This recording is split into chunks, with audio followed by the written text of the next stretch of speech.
Hi, this is Mike from Custom Cruisers. Here we are with a Daytona Twintec 1005. This basically does all your big twins, carburetor bikes.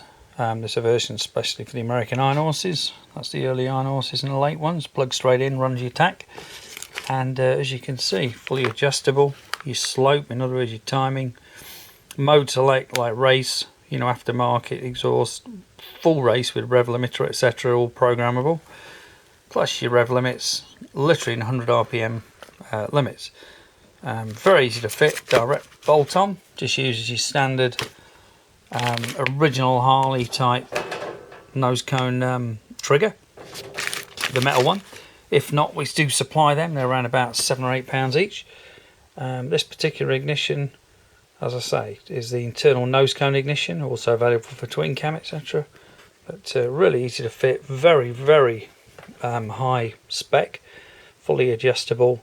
Literally, you can program this thing yourself if you know what you're doing. And if you use it with the